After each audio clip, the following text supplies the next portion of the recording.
नमस्कार दोस्तों, मेरे चैनल पर आपका बहुत बहुत स्वागत है। जब भी कोई व्यक्ति नौकरी ज्वाइन करता है तो उसकी इच्छा होती है कुछ समय बाद उसको प्रमोशन मिले। और जनरली लोग चाहते हैं कि नौकरी हो तो फिर माँ बाप की इच्छा होती है शादी भी हो जाए, बच्चे भी हो जाए, ब्ला ब्ला ब्ला। तो ये जो हॉरोस्कोप है इसमें पुनर्फू है और ये जातक की जिंदगी में हर चीज़ बहुत लेट हुई, पुनर्फू ने अपना पूरा फल दिखाया। इनकी ये यूएस में रहते हैं और प्राइवेट कंपनी में जॉब करते हैं और एक एमएनसी में जॉब करते हैं। तो इनकी मैरिज का भी मैंने प्रोडिक्शन करा था, तो किस्मत से बोलिए पुनर्फू के बाद भी वो सही हो गया। और क्योंकि मैंने कहा ही था कि लेट होगी, और वो टाइम फ्रेम भी जब आया तब सारी घटनाएं अलाइन हो गई। तो जब समय आता है तब सारी चीज़ें अलाइन होने लगती हैं।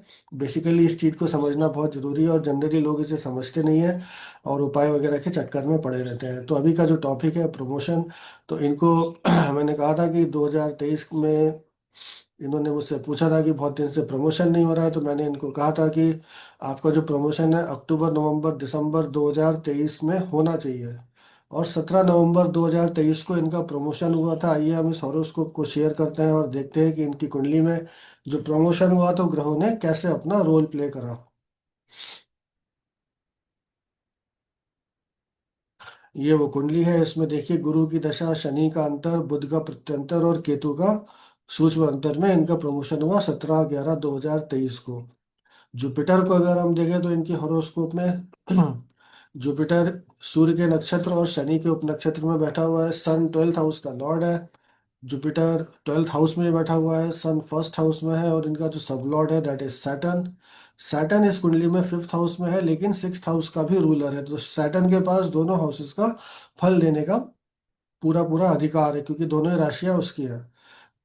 सैटर्न के बाद अगर हम इनके अंतर को देखें तो गुरु में शनि का अंतर चल रहा था। शनि चंद्रमा के स्टार में है, मर्क्यूरी के सब में है। मून इस हॉरोस्कोप में 11th हाउस को रूल करता है। नौ से पुनर्फू 11th हाउस का रूलर होने के बाद भी बिकॉज सैटर्न से कनेक्शन है तो हर चीज लाइफ में डिले होती चली गई। प्लस सैटर्न का 5th हाउस में होना भी मैरिज में डिले का एक कारक बनता है as per KP and general astrology के अनुसार ही। बट सैटर्न जो है वो मून के स्टार और मर्क्यूरी के सब में है। मर्क्यूरी यहाँ पे 10th हाउस का रूलर है। उसके बाद हम प्रत्यंतर पे आते हैं, तो अगर हम देखें तो मर्क्यूरी भी चंद्रमा के नक्षत्र और केतु के उपनक्षत्र में बैठा हुआ है। मर्क्यूरी 10th हाउस का रूलर होके फर्स्ट हाउस में है। उसके साथ ही मर्क्यूरी फर्स्ट हाउस का भी रूलर है जो सब लॉर्ड केतु है। वो मंगल के साथ युति कर रहा है।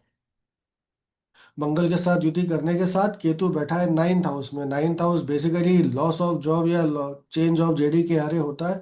लेकिन क्योंकि केतु मंगल के साथ बैठा है, मर्क्यूरी का एजेंट है, मंगल 10th हाउस में है। तो ये जो बुध है, बुध के पास पूरा पूरा पावर था उनको प्रमोशन देने का। प्रमोशन का सिंपल सा रूल होता है केपी में कि 16/11 की दशा जब भी रिपीट होगी तो व्यक्ति का प्रमोशन होता है। केतु को खुद को अगर हम देखें तो केतु मार्स के स्टार मर्क्यूरी के सब में है और हमने उसकी राशि देखी ली। केतु पे किसी प्रकार का कोई एस्पेक्ट और कुछ है नहीं और वो मार्स का रूलर है। मतलब मार्स के साथ कंजंक्शन में, सॉरी मैंने रूलर बोला, मार्स के साथ कंजंक्शन में है और मार्स 10th हाउस में है।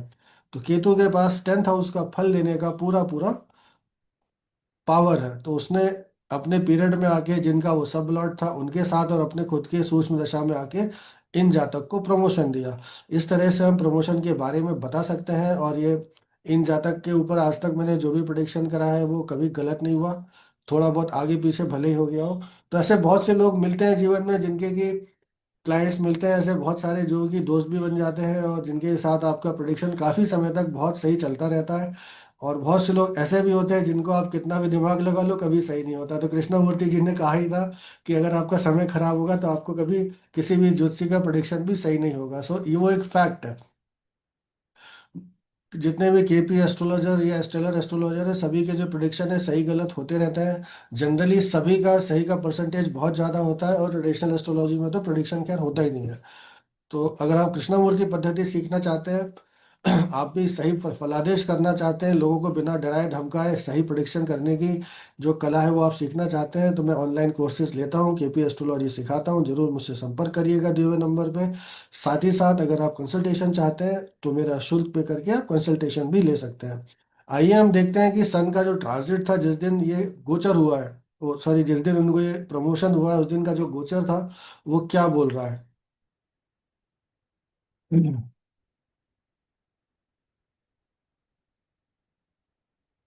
17 नवंबर 2011 के दिन सन जो है मर्क्यूरी के साथ कंजॉइंट था, मार्स के साथ कंजॉइंट था, मंगल की राशि में था, और सन का जो स्टार है, सन गुरु के नक्षत्र और मंगल के उपनक्षत्र में था। हमने अभी देखा कि मंगल 10th हाउस में बैठा हुआ था, गुरु की महादशा थी, बुध का अंतर था, और सॉरी शनि का अंतर था, बुध का प्रत्यंतर था, और केतु का सूक्ष्म दशा थी। तो सन महादशा लॉर्ड की राशि, अंतरदशा लॉर्ड का नक्षत्र, नहीं तो अंतरदशा लॉर्ड की राशि, महादशा लॉर्ड का नक्षत्र, नहीं तो इन सिग्निफिकेटर्स जब सन का ट्रांजिट होगा तब वो घटना होती है।